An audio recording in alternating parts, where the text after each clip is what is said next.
It's our biggest week yet for performances by Canadian players. We'll tell you all about it. This is Krown Gridiron Nation on TSN.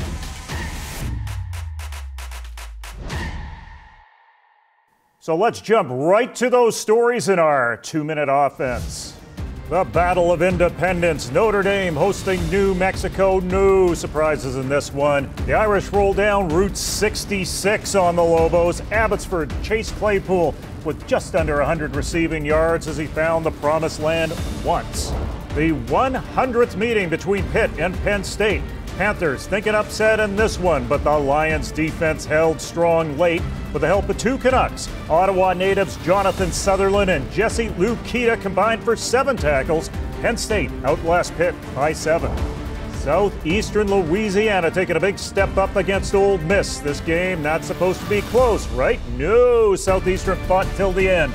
A late touchdown from Ole Miss was the difference. Defensive end Isaac Gurglin from Dartmouth, Nova Scotia was flying around. We will have more on him in a bit. Number 25, Virginia had their hands full facing Florida State. The Seminoles led most of the game, but the Cavs rattled off 2 TDs late in the fourth to win this one. Burnaby's Terrell Jana with his best game of the year from the wideout position. UVA moves to 3-0. They continue to climb in the top 25 rankings. Nathan Rourke and Ohio versus the Thundering Herd of Marshall. Best game of the season for Oakville's Rourke, throwing 3 tutties and running for another, but for the second week in a row, his Bobcats are on the wrong end of the box score, losing by 2 to the Herd. Chattanooga drove 2 hours to Knoxville for a beatdown and a paycheck. It was about time the Vols registered something, just anything in the win column. Josh Palmer of Brampton finished with 1 catch for 18 yards. Vols 45, Terrell Owens' alma mater 0. It's today's UCLA against number 5 Oklahoma. A quiet day for Ottawa's Neville Gallimore with a single tackle. Sooners by a bunch. Oklahoma looking like a playoff berth is in their future. UCLA, not so much. OK State living on Tulsa time, and the push has started for Sherwood Park's Chuba Hubbard for Heisman consideration. Calgary's Amen Ogbongbemiga prominent again. 8 tackles, 2.5 TFLs, 1.5 sacks. OK State with a big win. Well, what a great week for Canadians in the NCAA. Mike, they're living up to our expectation, aren't they? I don't think they're just living up. They may be surpassing expectations in a couple of cases. I think Chase Claypool has done what we expected. He had a big game, in a blowout win for Notre Dame. I think they were up 21-0 by the coin flip. So he's doing what was expected. But Chuba Hubbard, I mean, think about this. A sophomore from Sherwood Park, just outside Edmonton, is the leading rusher in the entire NCAA at this stage, and he's just a sophomore. Here's a guy that's going to get some buzz if he continues to put big yards up against the lesser lights. If he has a good game against Texas this week, if he has a good game against Oklahoma, we may see a kid from Alberta in his second year get Heisman consideration. Boom, mind blown. That's fantastic. Unheard of. Yeah, and I would say, too, it's not just the guys that we were hyping up at the beginning of the season that are starting to show out on the field. One guy in particular that I wanted to talk about is Terrell Jana at Virginia, who is starting to look more and more like the #1 receiver on that team, on a Cavaliers team that is now 3-0 out of the gates and ranked in the top 25 for the first time in a while. It's looking like a really strong season brewing in Virginia, and Terrell Jana is at the top there. Well, should we be all that surprised that we might hear some of these names in our stateside 5? Number 5, a new guy on the list, Terrell Jana from Burnaby, BC. The junior had 7 receptions, 85 yards in a heart-stopping win for Virginia over Florida State.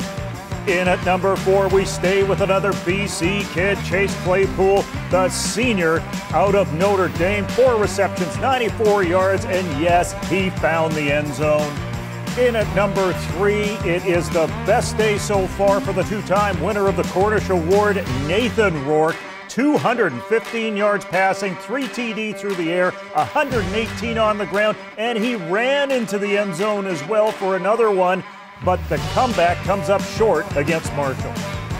At number 2, straight out of Dartmouth, Nova Scotia, it is Isaac Gurglin. 10 tackles, 2.5 TFLs, 2 sacks, 2 forced fumbles, a fumble recovery. He almost hit for the cycle. In at number 1 for the second time this year, the pride of Sherwood Park, Chuba Hubbard. 32 times on the ground, he pounds out 257 yards, 3 touchdowns in an in-state victory over Tulsa. Well, it's tough to make a decision out of those 5 about what is your favorite, but Mike, I gotta guess about what direction you're going in. Well, I'll continue banging the drum for Chuba Hubbard. It's hard not to when you carry the ball over 30 times, when you end up with over 250 yards rushing, when you get 3 touchdowns. I mean, this kid has lived up to the expectation and then some, as we talked about earlier in the program. A guy could be getting some Heisman whispers at the end of the year. So I was really thrilled to see that the 200-yard performance he had in the first week wasn't just a one-off. This kid's the real deal.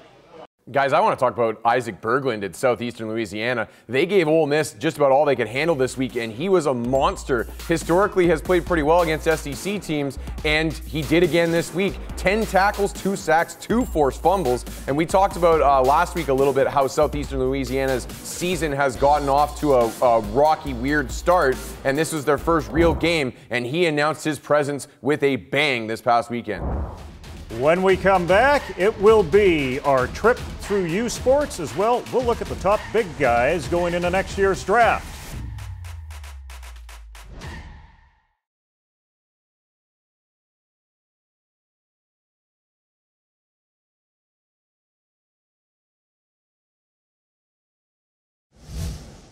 And welcome back to the Hubcast studio, everyone. Time to check out the world of U Sports north of the border in our 3-minute warning. Acadia on the road in Halifax to face St. Mary's. Heading into the fourth quarter was only a 3-point game, but the Axemen established themselves on the ground. 2 trips to the promised land of the rushing variety. They go 16-0 in that fourth quarter to win by 19. Hunter Gennard with 4 touchdowns thrown through the air. It was dark gray, wet, and cold at homecoming at UBC, and we're not just talking about the UBC offense. The Thunderbirds actually led for most of the first half in this one, but Calgary went on a 33-zip run with Heck Creighton winner Adam Sinagra throwing 3 touchdown passes in the second half to add to his 1 from the first. Turned out to be a rout. Manitoba at Alberta, late going. Manitoba's Mike Rochat 7 yards into the end zone for the grab. Herd goes up by 3 with 50 seconds left. Cue the comeback. 4 plays, 75 yards at only 33 seconds, capped off by this 30-yard Brad Lonhart pass. He connects with Daniel Buboleni and the Alberta Golden Bears. These guys are for real. GG's Golden Hawks. Let's pick this one up late in the fourth. The Golden Hawks were up by 19 with 9 minutes left in this game. Fire up the bus, right? No way, man. Ottawa rattles off 22 consecutive points in the fourth quarter. The big play, Ben Miracle connecting with Tristan Park from 14 yards out. That solidifies the victory for the Ottawa GGs. A long bus ride home to KW for Laurier. Queens, Windsor, this one not an oil painting. James Keenan with the lone major of the game to Marco Zitos. The tricolor win, thanks in part to 2 interceptions by their defense. Montreal, Laval. How do you go about beating the national champion passing 8 for 20 for 34? That's right, 3-4, 34 yards. Let Montreal show you how. Defense. There goes Jean Belial off for the touche on an interception return. How about that UDM with that ugly, ugly victory? Well, we've referred to it as the ugly rock fight before, Gordon. This was mightily ugly when you took a look at Montreal and Laval in that game. Is this the strength of the defenses, or are these just inept offenses on both sides of the ball right now? I think it might be a little bit of both, Jim. Montreal definitely proved that their defense was elite and a force to be reckoned with in this game, stopping Laval through the air and on the ground. And I got a point at Laval, though, however, and I've been critical of Glenn Constantine for this in the past, but Laval is still too conservative at this point. And I know that they have a rematch upcoming against Montreal later in the season, so maybe they were holding something back a little bit, but Their longest completion by Sam Chenard on the day was 12 yards. That's not good. And I think they also gave up something like 4 safeties in this game too. Whenever Glenn Constantine gets into big games, he turns into a field position guy, and it can trend on being too conservative at times. Mike, they got to open it up moving forward here. Oh boy, you know, and to your point, I mean, we do really have to give credit to the defenses here, because I was of the mindset last year that the offenses just weren't as good at Laval and Montreal and maybe the rest of the country. And then in the Vanier Cup, what did we see Laval do? 2 long passes on the first 2 plays of the game, one resulting in a touchdown. So let's give the defenses credit here, but still, I mean, 120 yards, I've seen guys do that in 1 quarter. This was the total passing yards for both teams combined in that game. They combined for 44.2% completion rate. It was ugly, but let's give some props to the defense here. Well, now let's switch gears a little bit and focus on the big guys. I know in this show that we focus a lot on skilled position guys, but now it's time to take a look at the top seniors in the O-line position. Sage Dockstader from Welland, Ontario. He attended Canada Prep before finding his way to New Mexico State. 6'7", 330 pounds. Well, Gord, when we take a look at Dockstader, maybe he will be in the draft, maybe he won't be. We just don't know what his future is or if he's coming back to school for another year. Explain. No, yeah, we don't know exactly what's going on with Sage Dockstader. He hasn't played yet this season, apparently battling a shoulder injury. And I know that there's some uncertainty. They're debating whether to put a medical red shirt on him as well. And that would be a bit of a blow to this draft class for sure, because he's a guy that's been a 3-year starter at New Mexico State. He started every game except for, I think, his first 2 games as a freshman. And that was a big blow for the Aggies this year, and also may end up being a big blow to the CFL draft pool this year. 6'7", 320 for Dockstader. He profiles out as a possible ratio breaker at a potential tackle in the CFL. So we may have to wait another year for him, but if he does come out this year, there's a lot of potential for this kid out of Canada Prep. If there is one factory of offensive linemen in Canada, it is Laval, and the newest star is Ketel Assay. 6'7", 300 pounds, proud to be a Quebecer, proud to be from Haiti, and proud to be a big pancake eater. Next up is the University of Alberta's Carter O'Donnell, 6'6", 315 pounds from Red Deer. This kid knows to hand out some punishment. Second team All-Canadian last year. This kid does have the possibility for an NFL look. You know, Gord, I'm not sure if Chris Morris has been more enthusiastic about an offensive line prospect than O'Donnell. He sent me this long note as he was sending me these devastating video clips that maybe we should just shut up and just run the video clips. But no, really, I want to get your insight on what O'Donnell can bring. He's young and he's got a great future ahead of him. Yeah, I mean, it's hard to believe because he's been on the field so much for the Golden Bears the last couple of years, but this is a kid who I don't even think has hit his 21st birthday yet, and he started for a couple seasons for them, and he has a great nasty streak at the right tackle position. He moves really well for a big man. And let's talk about the Alberta O-line tradition, because this is the 3rd guy in recent years to come out. The previous 2 being Mark Corte and David Beard, who both look like keepers in the CFL. And Beard in particular is a guy that's going to carve out a really long career in that league. And O'Donnell can continue that tradition. So for a program that's been pretty bottom feeding for the last number of years out west, they've managed to produce some really good offensive line prospects. Carter O'Donnell is just another in what's becoming a long line. The graduate of Vanier College, a starter every year with the Buffalo Bulls, Thomas Jack Curdilla. He's an offensive guard that has started 31 of 39 games for the Bulls in the interior of that line, a unit that has produced some superior numbers for Buffalo. How important is it that he's been a guard this whole way through in Buffalo?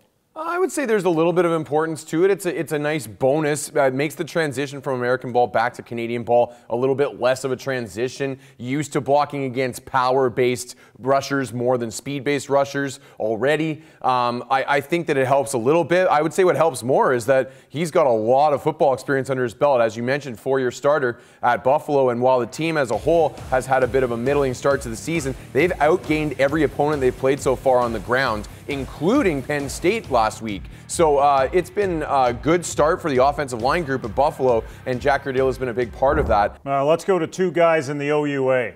Let's wind it up with a pair from the OUA. Dylan Giffen from Western.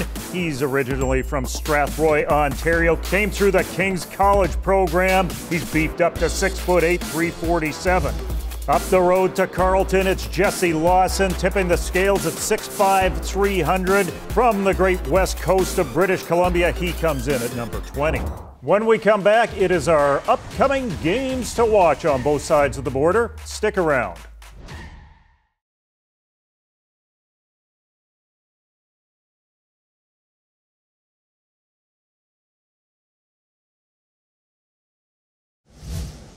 Here they are, your top 5 high school programs in the home and native land, courtesy of CFC. If you want to see the full list, go over to CanadaFootballChat.com. Welcome back to the Hubcast studios, everyone. Let's roll straight into our games to watch this week. Oklahoma State rolling into 12th ranked Texas. Texas holding the all-time record, 24-9. But Oklahoma State's on a 4-game winning streak in this series. 2 of those contests, Oklahoma State was unranked. They staged the upset of the Horns. That's the same scenario this time around. So can the Albertan duo of Hubbard and Ogbongbemiga keep up the numbers against quality competition? That's right. The Cowboys take a big step up in competition this week, going into Austin to take on the Horns, the Texas Longhorns, 12th ranked in the country, coming off of a loss to LSU. They're licking their wounds a little bit and looking to make a statement to open Big 12 play. So the Cowboys, led by Chuba Hubbard and Amen Ogbongbemiga, are going to need to step their game up to keep their early run of success going. They rolled through their non-conference slate, but it wasn't particularly strong, highlighted by Oregon State, a low-level Pac-12 team, and Tulsa. So they need to step up to the next level to get it going in this game. Western Guelph. The question here, is this the game where Western pulls away from the pack?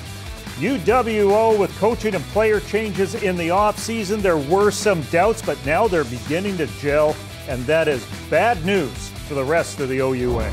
That's right, Jim, they are, and I think that's what we expected. I mean, you can't expect a team to lose the quality of players that Western did en masse from a year ago and still be as good as they were a year ago. And they had their entire linebacking core, which was the strength of the defense, decimated. So they didn't have to start from scratch, but they had some major holes to fill in, and they have. And now we're seeing that group get better.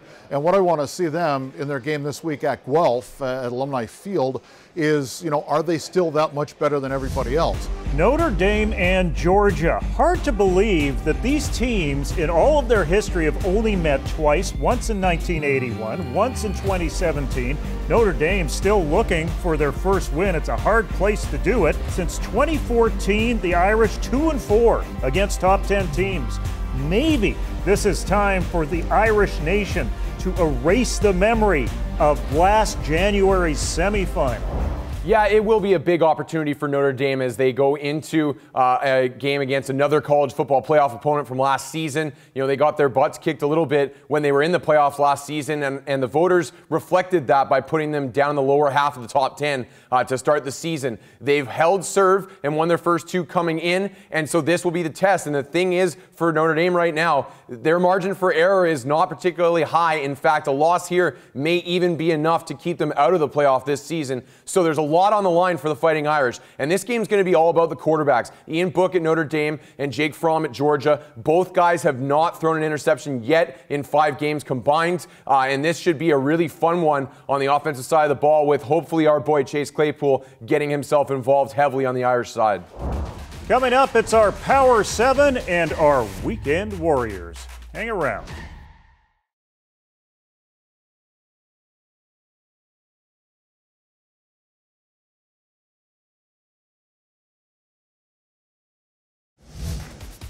We have a new leader atop the Power 7. It is the Western Mustangs in at number 1. Calgary moves up to number 2.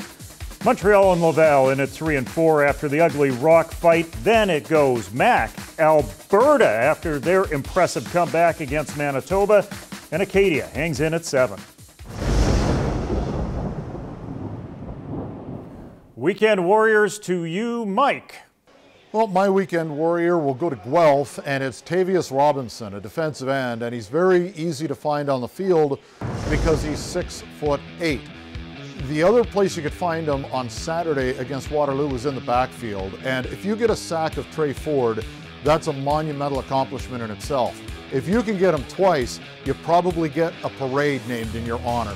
If you can get him 3 times, you probably become a weekend warrior. I don't know if we'll see that again in Trey Ford's OUA career. So because of that, Mr. Robinson, we're in your neighborhood. You're our weekend warrior.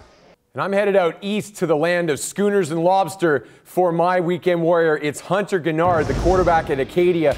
375 on 20 for 30 passing, 4 touchdowns, no interceptions, as Acadia put up a 50-burger in Halifax at St. Mary's, and they look to be the class of their conference. Hunter Gennard leading the way at the pivot position. I'm going to go south of the line for my weekend warrior, the diminutive running back out of Bryant, Daniel Adebaboye, who broke the 100-yard barrier, and while doing so on his 21st carry, got knocked out of the game as well. Bryant was leading over Fordham at the time, and when he went out of the game, they also lost the lead for good. Daniel Adebaboye, you are an impact player, and you're my weekend warrior.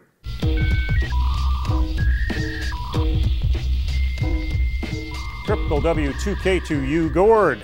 What we want to know is, are the Pokes ready to make some noise in the Big 12? I talked earlier on the show about how Oklahoma State rolled through non-conference against a pretty soft schedule, but can Chuba Hubbard keep that offense rolling? It was really easy for him last week. I think he racked up well over 100 yards and 2 touchdowns on his first 3 carries against Tulsa. It's not going to be like that in Austin versus the Longhorns, and it's going to be a chance to make a really good early statement in conference play for the Cowboys if they can come in and beat the Longhorns in their home barn. What I want to know is, how good is Guelph? Their defense is outstanding. You know, they lose Simikinda. Doesn't matter. They've got Kane Stevenson, a freshman who rushed for almost 200 yards against Waterloo last Saturday. They've got receivers. They've got special teams. The return game has been miraculous this year. My question again, to see if they can become the Guelph Griffins to get to that next level, is how well Theo Landers plays at quarterback. We see flashes, but we don't see consistency. And what I want to know is, can he play consistently enough to take Guelph to that next level where Guelph can challenge Western? We'll find out to a degree this Saturday.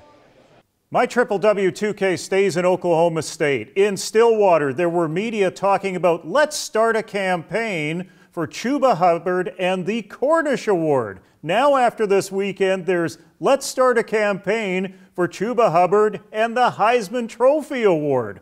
Which campaign is it going to be, guys? Because this guy's pretty super. That does it for another week here on Krown Gridiron Nation. A reminder, we have our podcast available on multiple platforms. But for now, this is Jim Mullen saying, let's get out to the game.